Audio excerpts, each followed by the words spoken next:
오늘 우리가 읽은 창세기 12장 1절, 여호와께서 아브라함에게 이르시되, 여호와께서 아브라함에게 이르시되, 이 부분부터는 성경의 해상도에 급격한 변화가 찾아옵니다.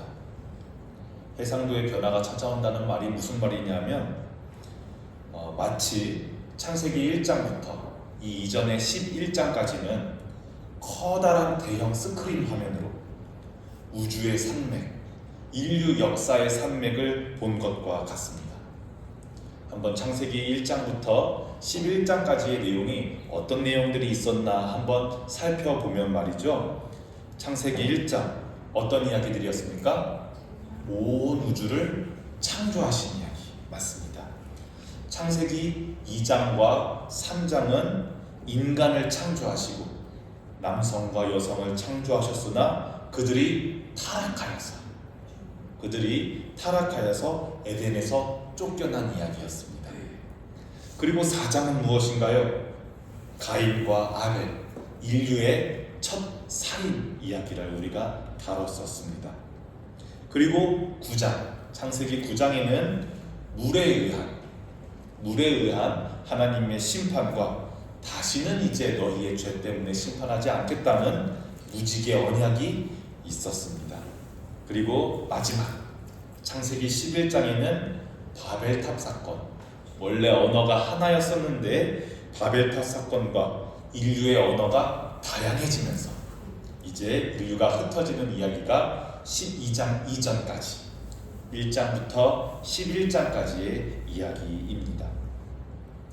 창세기 1장부터 11장까지는 종이로는 고작 한 15페이지 정도밖에 안 됩니다. 굉장히 짧은 분량입니다. 그런데 현대 과학이 우주의 시작을 약 138억 년 전으로 보고 있고 지구상에 인류가 출현한 것은 30만 년 정도 전으로 보고 있으니까 이 창세기 1장부터 11장까지의 분량은 약 138억 년 이상의 시간을 약 10페이지로 11장 분량으로 함축적으로 신앙적으로 담아내고 있다. 우리가 이렇게 말할 수가 있겠습니다. 그렇기 때문에 창세기 1장부터 11장까지의 이야기는 특정 민족의 이야기라기보다는 인류 전체의 기원, 그리고 온 우주의 기원, 그것과 하나님과의 관계를 표현하는 것이 아주 중심적인 내용이라 할 수 있겠습니다. 마치 인류 전체의 역사, 인류 보편의 경험과 신앙을 큰 캔버스에 연필로 데센을 그리는 것처럼 스케치하듯이 그려내고 있다, 이런 모습으로 볼 수 있겠습니다. 그래서 창세기의 역사를 스케일로 구분하면 크게 두 부분으로 나눠지는데 이 1장부터 11장까지의 이야기를 원역사라고 말합니다. 우주를 창조하시고 아담과 하와가 타락하고 죄를 짓고 홍수로 벌하시고 다시는 벌하지 않겠다 무지개로 언약하시고 이 바벨탑까지, 이 역사들을 무엇이라고 한다고요? 원역사라고 말합니다. 원역사라는 말은 근원이 된다, 근원이 되는 역사라는 말입니다. 이 원역사는 온 우주의 기원과 온 생명의 기원과 온 인류의 근원에 대해서 큼지막하게 우리에게 보여줍니다. 그런데 12장부터는 성경의 해상도가 바뀐다고 말씀드렸습니다. 11장까지는 거대한 풍경과 산맥과 숲을 보았다면 이제 12장부터는 산맥을 보는 것이 아니라, 숲을 보는 것이 아니라 그 숲 속에 있는 나무, 더 확대해서 나뭇잎과 꽃, 더 확대해서 열매를 보기 위해서 대형 스크린이 아니라 우리가 스마트폰으로 이렇게 확대하고 또 확대하고 확대해서 가까이 보는 것처럼 보게 됩니다. 이제는 멀리서 보는 것이 아니라 이렇게 가까이서 보게 됩니다. 그렇기 때문에 창세기 12장부터는 원역사가 아니라 창세기 12장부터 그 끝까지, 우리 요한계시록 끝까지는 하나님께서 구원하시고자 하는 역사를 담은 구원 역사라고 말합니다. 하나님께서 쓰시는 이 길고 긴 구원 역사의 스토리는 하나님께서 아브람이라는 이름을 가지고 있는 중동 지역에 사는 한 75세 남성을 부르심으로 시작됩니다. 제가 긴 구원 역사 스토리라고 말씀드렸는데요, 사실 원역사에 비하면 엄청 짧습니다. 창세기 1장부터 11장까지를 약 138억 년의 이야기를 이 11장에 짧게 담아낸 거라고 한다면, 이 12장부터, 창세기 12장부터 요한계시록 마지막까지 이 이야기는 약 2100년 정도, 2200년 정도의 짧은 시기입니다.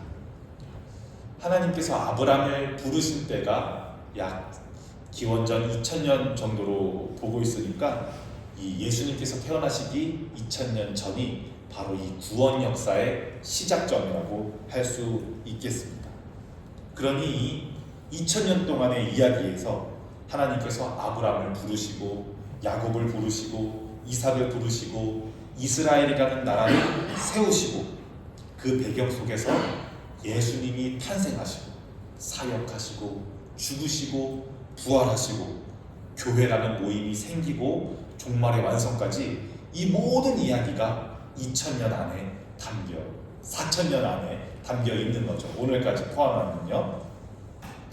그래서 이 성경 안에 있는 이 긴 이야기가, 이 2000년 남짓의 이야기가 창세기 1장부터 11장을 제외한 나머지 1178장의 분량에 빼곡하게 자세히 담겨 있습니다. 그렇기 때문에 오늘 우리가 읽은 여호와께서 아브람에게 이르시되, 우리가 읽은 창세기 12장 1절의 첫 마디는 이 성경이라고 하는, 우리가 들고 다니는 이 성경이라고 하는 하나님께서 써내려 가시는 구원의 대서사시의 역사가 시작되는 첫 마디라고 할 수 있겠습니다. 바로 이 하나님께서 아브람을 부르시는 장면이 이 성경이라고 하는 책의 존재 이유, 성경이라고 하는 책이 왜 있는가, 온 인류, 온 우주를 구원하시고자 하는 하나님의 큰 뜻을 담은 이 성경이라는 책의 본격적인 본론이 바로 이 창세기 12장 1절부터 시작됩니다. 한번 이 대서사시의 시작, 12장 1절, 구원 역사가 시작되는 부분을 우리가 한 목소리로 읽어보면 참 좋겠습니다. 창세기 12장 1절을 우리가 한 목소리로 읽습니다. 여호와께서 아브라함에게 이르시되 너는 너의 고향과 친척과 아버지의 집을 떠나 내가 네게 보여줄 땅으로 가라. 아멘. 하나님께서 아브라함을 부르시자마자 말씀하십니다. 너의 고향, 너의 친척, 아버지의 집, 이 모든 것들을 떠나서 내가 너에게 보여줄 땅으로 가라. 아브람은 갈대아 우르라는 곳에 고향을 둔 사람입니다. 저 동쪽에 있는 작은 마을, 갈대아 우르 지방의 사람입니다. 그런데 지금은 이사를 와서 하란, 북쪽 지역에 있는 하란에 살고 있습니다. 이 하란에 살고 있는 아브람에게 하나님께서 말씀하십니다. 너의 고향과 친척과 아버지의 집을 떠나서 내가 너에게 보여줄 땅으로 가라. 지금까지 너를 너되게 했던 것들, 지금까지의 너를 너로서 살게 했던 것들, 고향이라고 하는 장소, 친척이라고 하는 관계, 아버지의 집이라고 하는 보살핌, 이 모든 것들을 떠나서 내가 너에게 보여줄 땅으로 가라. 그런데 정확한 목적지를 말씀해 주시지 않습니다. 내가 너에게 보여주는 땅이라고만 말씀하십니다. 너를 너되게 했던 것들, 너를 안전하게 만들고 너를 안정되게 했던 것들을 모두 떠나서 불안정한 곳으로, 불안전한 곳으로 너희의 몸을 던져라. 하나님께서 이렇게 말씀하십니다. 이렇게 하나님께서는 아브라함을 부르십니다. 하나님의 부르심은 이렇습니다. 하나님의 부르심은 우리를 안전하게 했던 내가 알고 있는 영역, 나의 알의 영역에서 미지의 영역으로 인도하십니다. 하나님의 부르심은 우리를 안전한 삶에서 불안전한 삶으로 인도하십니다. 그러나 하나님께서는 놀라운 비전을 함께 주십니다. 여러분 이것을 꼭 기억하시기 바랍니다. 하나님께서는 우리를 알의 영역에서 모름의 영역, 미지의 영역으로 부르시고 안전한 영역에서 불안전한 영역으로 부르시는데, 하나님께서 우리를 미지의 영역으로 부르시는 이유는, 하나님께서 우리를 불안전한 영역으로 부르시는 이유는 우리를 불안에 떨게 하고 싶어서가 아니라, 우리에게 걱정을 산더미처럼 주시기 위해서가 아니라, 우리에게 놀라운, 우리가 알지 못하는 비전을 주시기 위하여서입니다. 우리가 알지 못하는, 우리의 알을 뛰어넘는 축복을 우리에게 계획하시고 있기 때문에 그 계획으로 초대하는 부르심이 바로 하나님의 부르심입니다. 하나님의 부르심은 불안과 혼란을 주는 것으로 끝나지 않고 꼭 놀라운 비전과 함께 주신다는 것을 꼭 기억하시기 바랍니다. 바로 뒷절 12장 2절을 보면 우리가 알 수 있습니다. 12장 2절도 함께 읽어보겠습니다. 내가 너로 큰 민족을 이루고 내게 복을 주어 내 이름을 창대하게 하리니 너는 복이 될지라. 아멘. 이렇게 굉장히 큰 비전의 말씀을 함께 하십니다. 놀라운 축복의 말씀입니다. 아브라함으로 하여금 큰 민족을 이루고 아브라함이라는 사람의 이름을 창대하게 하고 그 사람 자체, 아브라함 자체가 복이 될 거라는 비전의 말씀을 선포하십니다. 그런데 참 이 비전의 말씀이 좋기는 한데, 듣기 좋은 말씀이긴 한데, 아브라함이 벌써 75살입니다. 친구들은 벌써 다 손주 볼 나이입니다. 그런데 아브라함은 사실 자녀도 하나 없습니다. 아브라함이 이 말씀을 듣고 기분이 어땠을 것 같아요? 그 말을 믿었을까요? 아니면 의심했을까요? 아니면 듣고 아들도 하나 없는데 무슨 기분 나쁘진 않았을까요? 성경책은 아브라함의 기분이 어땠는지는 기록하고 있지는 않습니다. 다만 아브라함의 행동은 기록하고 있습니다. 4절을 보면 아브라함은 아내와 조카와 하란에서 모았던 모든 재산과 얻은 사람들을 데리고 그 부르심에 따라서 길을 떠납니다. 시간이 흐르고 또 흘러서 가나안이라는 땅에 도착한 아브라함에게 하나님께서는 말씀하십니다. 12장 7절에 이렇게 말씀하십니다. 내가 이 땅을 너와 너의 자손에게 주리라. 하나님께서 내가 너에게 보여줄 땅이라고 하셨던 그 땅은 아마도 가나안 땅이었던 것 같습니다. 고향을 떠난, 친척을 떠난, 아버지의 집을 떠난 아브라함은 하나님께서 보여주신 땅, 가나안 땅에 정착합니다. 그런데 맨 처음에 약속하셨던, 큰 민족을 이루시겠다고 하셨던 그 약속은 아직까지도 이루어지지가 않았습니다. 하나님의 약속은 뚝딱뚝딱 빠르게 급하게 이루어지지 않았어요. 왜냐?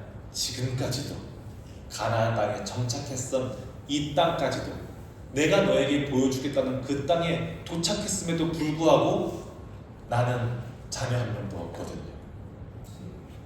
시간이 흐르고 또 흘러서 가나안 땅에서 정착한 이후에 시간이 많이 흘러서 이제 아브라함이 하란을 떠난 지 한 24년쯤 됐을 때, 그러니까 아브라함이 99살, 99세가 됐을 때의 일입니다. 아브라함에게 하나님께서 또 나타나셔서 약속을 주시며 그의 이름을 바꾸십니다. 우리가 잘 아는 이름 아브라함, 민족의 아버지라는 이름으로, 그의 아내 사레도 민족의 어머니 사라라는 이름으로 바꾸어 주십니다. 그리고 정말로 1년 뒤에 아브라함이 100살이 되던 해에 기적처럼 아브라함의 입가에 웃음을 지어줄 만한 이름, 귀한 아들 이삭이 탄생합니다. 24년이라는 오랜 시간이 흘렀지만 하나님께서는 그 약속을 잊지 않으시고 서서히 이루어가고 계셨습니다. 정말로 시간이 많이 흘러서 오늘날까지 이르러서 약 4,000년이라는 긴 시간이 흘러 정말로 아브라함에서 이삭에서 야곱, 이스라엘로 이어진 자손들이 점점 많아졌습니다. 정말로 하나님께서 약속하셨던 것처럼 저 바다에 있는 모래알처럼, 저 하늘에 있는 수많은 별들처럼 아브라함의 자손이 창대해졌습니다. 지금 여기에 하나님을 믿음으로 모여있는 우리가 그 증거와도 같습니다. 여기 있는 우리들도 아브라함의 자손이기 때문입니다. 갈라디아서 3장 7절에 그런즉 믿음으로 말미암은 자들은 아브라함의 자손인 줄 알지어다. 사도 바울은 교회에 이렇게 편지합니다.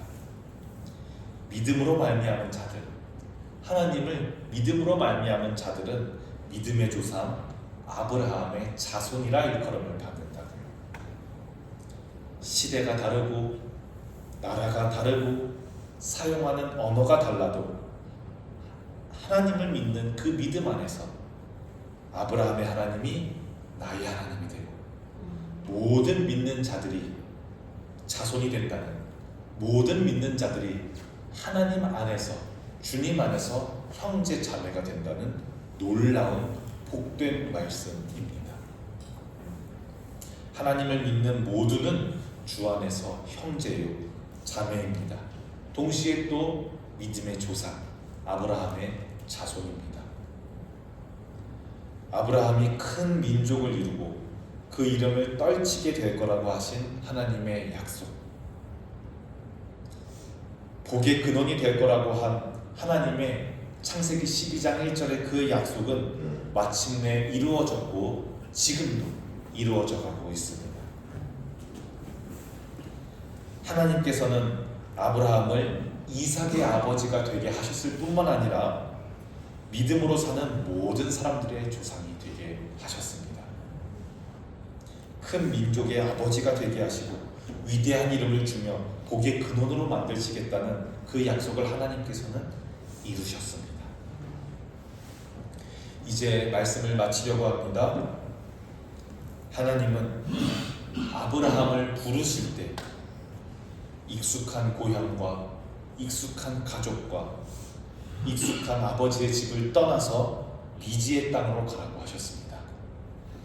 목적지도 정확하게 알려주시지 않으셨지만 아브라함을 향한 크고 놀라운 비전을 약속하셨습니다. 지금 여기에 있는 우리들에게도, 지금 여기 있는 여러분들에게도 하나님은 부르십니다. 우리는 나의 발로 지금 여기에 온 것이 아닙니다. 우리는 하나님께서 부르셔서 이 자리에 나왔습니다. 하나님께서는 지금도 여러분을 부르고 계십니다. 때로는 익숙한 것을 내려놓아야 할 때가 있습니다. 때로는 나의 삶의 영역을 벗어나서 미지의 영역, 모르는 영역, 두려운 영역으로 초대받을 때가 있습니다. 보이지 않는 길, 내가 잘 아는 익숙한 길 말고, 내가 훤히 아는 길 말고 내비게이션으로도 알 수 없는 보이지 않는 길을 가야 할 때가 있습니다. 하지만 반드시 기억하십시오. 하나님은 여러분들을 두렵게 하시려고가 아니라, 우리를 불안하게 만들려고가 아니라 더 크고 우리가 알지 못하는 하나님의 놀라운 계획 속에 초대하고 계신 겁니다. 아브라함이 믿음으로 순종했을 때 그는 복의 근원이 되었습니다. 오늘 우리도 아브라함의 자손으로서 이 자리에 왔습니다.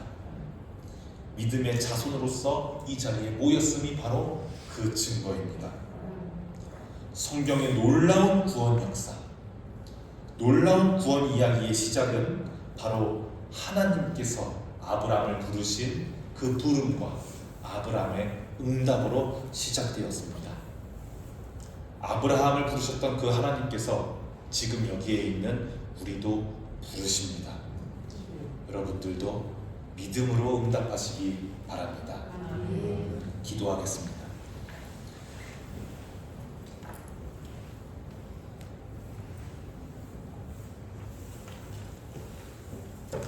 사랑과 은혜가 충만하신 하나님 아버지, 오늘도 우리를 불러주시고 말씀으로 깨닫게 하심을 감사드립니다. 아브라함을 부르시고 인도하셨던 주님, 우리 또한 주님의 부르심에 온전히 믿음으로 응답할 수 있도록 도와주시옵소서. 익숙한 것들을 내려놓고 때로는 알지 못하는 길로 나아가야 할 때 우리의 믿음이 흔들리지 않도록 붙들어 주시고 주님의 약속을 신뢰하며 순종하게 하옵소서. 아브라함에게 놀라운 비전을 주셨던 것처럼 우리의 삶에도 하나님의 계획이 있음을 믿습니다. 나의 눈앞의 상황이 불안하고 어려울지라도 주님께서 우리를 통해 이루실 놀라운 일을 기대하며 나아가게 하옵소서. 믿음의 조상이 된 아브라함처럼 우리도 믿음으로 살아가며 주변의 사람들에게 복이 되는 삶을 살게 하시고 하나님의 사랑과 은혜를 나누는 자들이 되게 하옵소서. 우리의 걸음을 인도하시는 하나님을 찬양하며 예수 그리스도의 이름으로 기도합니다. 아멘.